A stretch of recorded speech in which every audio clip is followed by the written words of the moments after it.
Dan ketika ini berlangsung pengumuman prestasi kewangan suku kedua dan separuh pertama Astro Malaysia Holdings Berhad AMHB. Dan bagi mendapatkan perkembangan lanjut, kita bersama Serena Marikam bersama dengan Ketua Pegawai Eksekutif Astro, Datuk Rohana Rozhan. Serena, silakan dengan laporan. Baik, terima kasih rakan sekerja di studio. Dan sebentar tadi Astro Malaysia Holdings telah pun mengumumkan keputusannya ataupun prestasi keuangannya untuk separuh pertama tahun keuangan berakhir 31 Januari 2014. Dan sekali lagi Astro telah berjaya menampilkan prestasi yang cukup kukuh, iaitu pertumbuhan sebanyak 13% tahun ke tahun untuk perolehan syarikat. Dan bersama saya ketika ini untuk mengulas lebih lanjut mengenai prestasi yang memberangsangkan ini adalah Ketua Pegawai Eksekutif untuk Astro Malaysia Holdings sendiri, Datuk Rohana Rozhan. Well, Datuk, nice meeting you today and hope you've been keeping up well, Datuk. Thank you. And Datuk, we've been, yet again, we've seen a very good, solid performance, 13% increase in the revenue for Astro Malaysia Holdings, and maybe you would like to share with us what were the contributing factors to such good, positive performance. Well, I think we're very pleased with the results we have for the first half of this year. One of the key things that when we positioned Astro in October of 2012 last year, when we went for our listing, is that this is a growth story. So we're very happy to see that we're actually delivering on our growth plans. The first element of how we see growth and where it's coming from is growth in customer numbers. The second is growth in revenues, primarily through our existing customers spending more on our service because they find more content choices that are relevant to them. Therefore, our ARPU moves up, or average revenue per user actually moves up.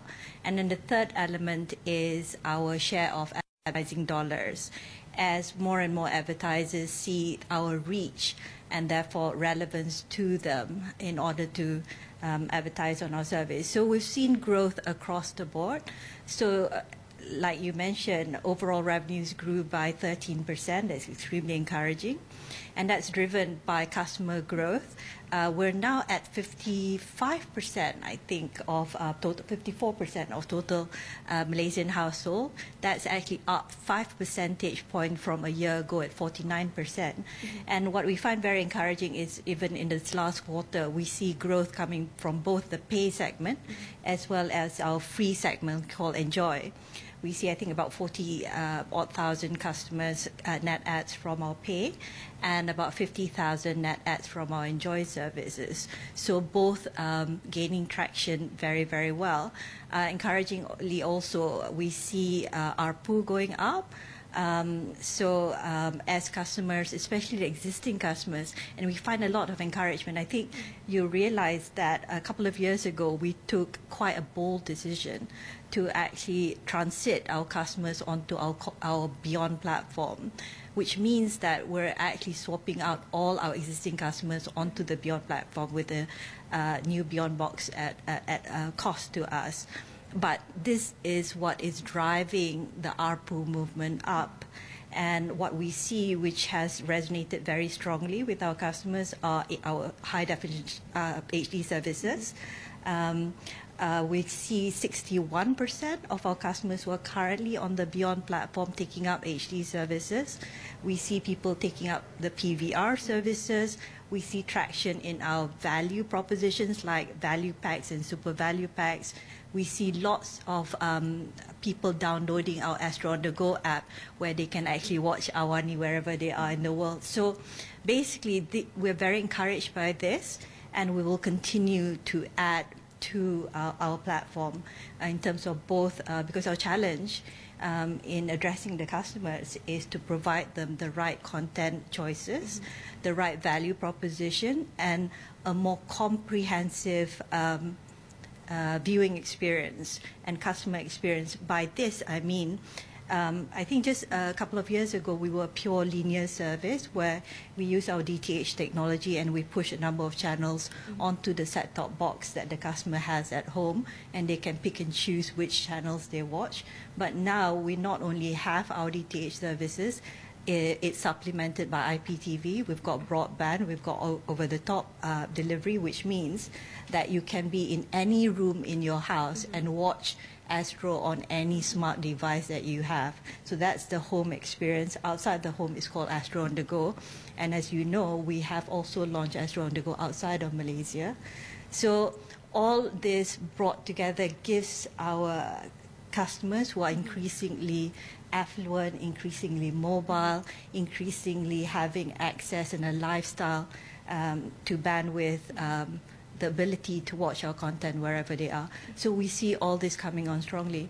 And the other aspect that we're very pleased to announce is whilst we're doing this, the good thing about our business is that we're driving growth, and it's obvious from the fact that you see 13% revenue growth coming through. But at the same time, we're very strongly cash generative. So I think for this quarter, we're announcing a free cash flow of about 469 million ringgit. And this, in turn, enables us to be progressive in our dividend policy. So we're pleased to announce that the board has approved a 2 cents dividend payment for this, which actually brings it to 8 cents in total dividend payout since our IPO in October 12. Now, Dato', having all that said, which is very encouraging and also very impressive, moving forward, what would be the focus for Astro Malaysia Holdings? Will Astro continue to target on expanding its new subscription base, or more on the revenue generated from the current customers, its ARPU? I think all of the above, because as mentioned, we're a growth story. We're executing against plan, and our growth is going to come from increased customer base, both free and pay, increased relevance to advertisers, and therefore higher advertising share of both radio and TV, and comprehensively higher Malaysian ADEX share. And the third element is encouraging our customers to see relevance of our value, content, and experience, and spending more on Astro, i.e. growth in ARPU. So all this encapsulated will drive the growth story. We're also very excited to say that next year, this is our peak so-called reinvestment year.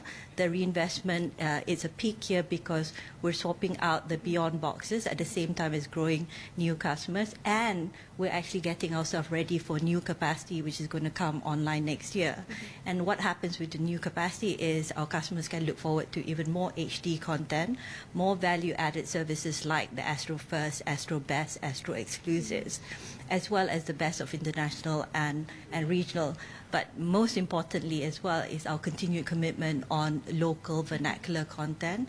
So there'll be lots of signature content. I think you know the AF is happening, Maharaja Lawak 2013 is happening. So all this is going to come online. So, and the final note is that I think our sports enthusiasts has got a lot of things to look forward to, beginning now with all the matches of the Barclays Premier League on Astro, and in addition to that, they not only get to watch it at home, but they get to watch it anywhere they are on any smart devices that they have. Okay, thank you much, Dato', for sharing with us on the financial performance and also Astro's plans moving forward. And again, it was a real pleasure speaking to you here today, Dato'. Thank you very much. Dan itu sebentar tadi adalah Ketua Pegawai Eksekutif Astro Malaysia Holdings, Dato' Lana Rozan, yang bercerita dengan lebih lanjut mengenai pencapaian ataupun prestasi keuangan untuk separuh pertama tahun ini. Dan kita kembali ke studio.